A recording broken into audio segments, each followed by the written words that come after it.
मला माझं कर्तव्य पूर्ण करू द्या.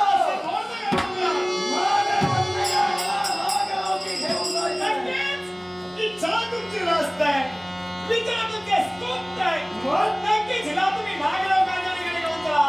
पण विचार समान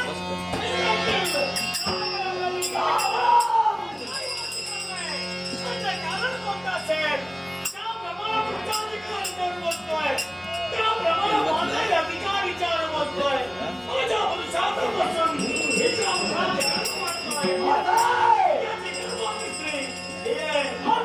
तुला अधिकार पण सर्व प्रथम अधिकार तुझ्या बापाला जन्म दिला जातोय.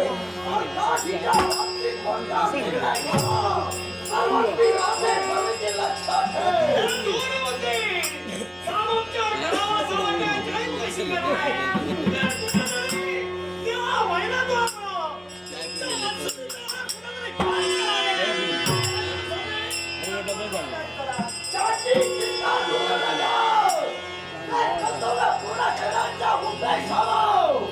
मी नववान खातोय आता तुझ्या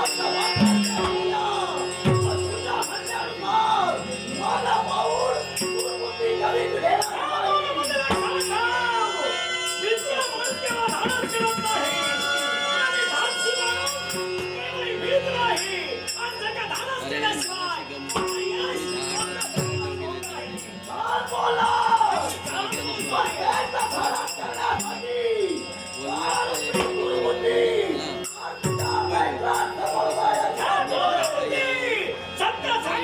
शक्तीची गरज नसते, जरा मार्गामध्ये मार्गाची गरज नसते.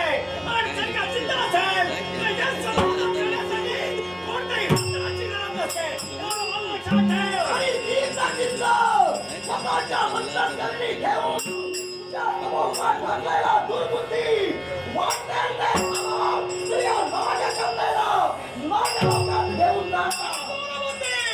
त्यावेळी माझा जन्म झाला त्यावेळी देवाला श्रीला मानवाचा शाप दिली. नंतर मानवावर माणसाचा जन्म रेखाटला आणि दुसऱ्या मुलावर माणसाचं मरण रेखाटलं. दुसरं बाळ पोरं घेऊन माणसाचं हातात दिलं. त्यावर काय लिहायचंय आपल्या भविष्यात कसं ठरवायचंय प्रत्येकाच्या हातात आहे. आणि त्याप्रमाणे मी माझं भविष्य घडवलं. प्रत्येकाला मला तुला माहित आहे लक्षात ठेव.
काय चाललंय कैलास? काय चाललंय कैलास?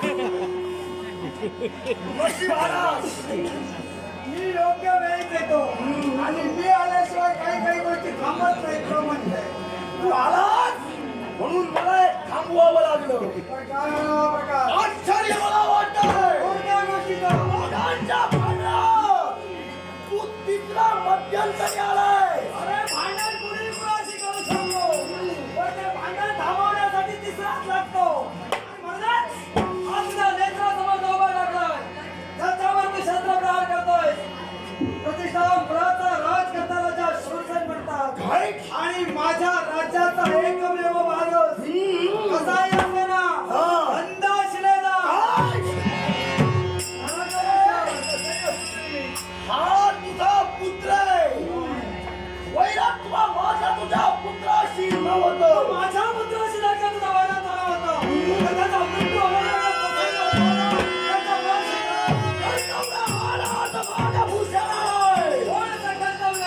नागकन्या. पद्मक्षेत्रीचे राजे नागमणी यांना सेनापती दुर्बुद्धीराज म्हणतात मला. माझ्या नागकन्येचा आणि माझ्या बाळाचा काय संबंध?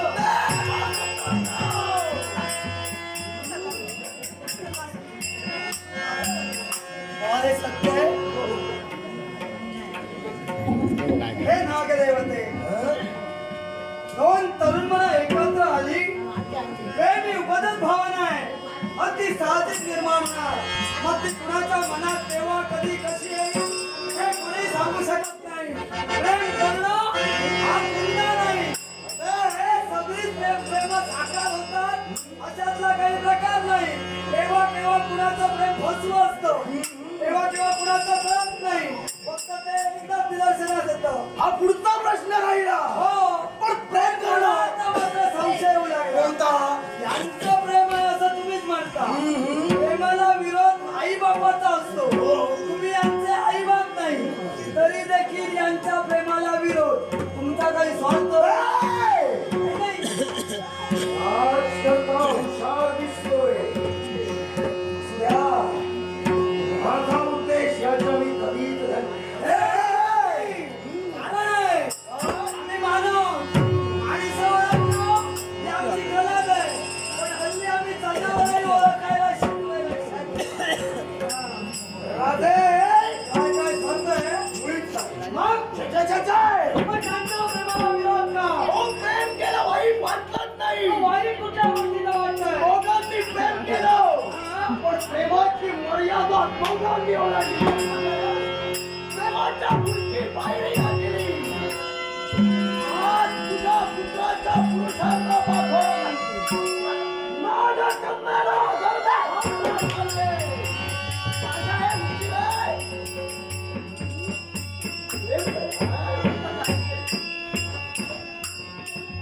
हे सत्य आहे का रे? काय असा वाह्यात वागलास?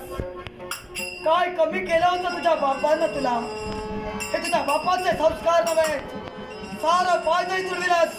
घराण्याची धुरा मारती माल केली. सांगू नकोस गंदा शिलेदार.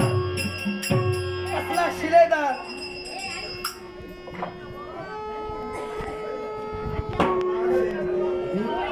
मान्य आहे माझा पुत्र चुकला, पण तेवढा माझा भाव दोष आहे, तेवढी नागकन्या दोष आहे. अपराध या लोकांचा असला. बोलून गेला. माझ्या पुत्राचा पुत्राचा बोलून तिच्या अंगाने गर्व वाटतोय. पोरांचे अपराध थोरांनी पोटात घ्यायचे असतात.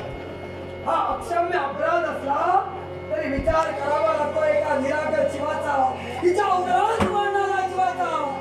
म्हणून मी आपल्याला एकच विनवणी करतोय, असेच आपल्या नागलोकीचा आपल्या राजकारणाला सत्तेच द्या. तिच्या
रे.